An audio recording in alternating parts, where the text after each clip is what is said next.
ஏற்கனவே ஓரணியில் திரள்வோம் என்ற திட்டத்தில் மக்களிடம் ஓடிபி பெறக்கூடாது என்று உயர்நீதிமன்றம் தீர்ப்பு வழங்கிய நிலையில் தற்போது திமுகவிற்கு மேலும் ஒரு அடி விழுந்துள்ளது.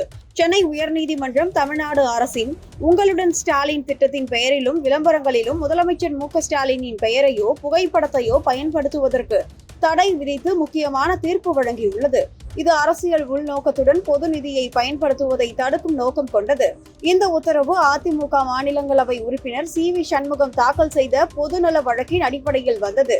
இதில் அவர் அரசு திட்டங்களில் முதலமைச்சரின் பெயரை பயன்படுத்துவது உச்சநீதிமன்ற தீர்ப்புகள் மற்றும் அரசு விளம்பர உள்ளடக்க ஒழுங்குமுறை வழிகாட்டுதல்களுக்கு எதிரானது என வாதிட்டார். உங்களுடன் ஸ்டாலின் மற்றும் நலம் காக்கும் ஸ்டாலின் திட்டம் போன்ற திட்டங்கள் பொது நிதியை பயன்படுத்தி அரசியல் பிராண்டிங்கை மேம்படுத்துவதாக சண்முகம் குற்றம் சாட்டினார்.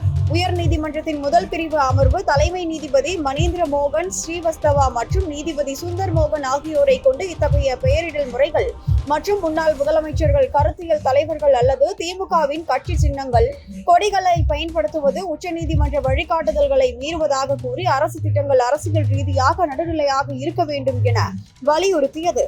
இந்த உத்தரவு திட்டங்களின் செயல்பாட்டை பாதிக்காது, ஆனால் அவற்றின் பெயரிடல் மற்றும் விளம்பர உள்ளடக்கங்களுக்கு மட்டுமே பொருந்தும் என்று நீதிமன்றம் தெளிவுபடுத்தியது. தமிழ்நாடு அரசு இந்த உத்தரவை உங்களுடன் ஸ்டாலின் மற்றும் நலன் காக்கும் ஸ்டாலின் திட்டங்களுக்கு விலக்கு அளிக்குமாறு கோரி மனு தாக்கல் செய்துள்ளது.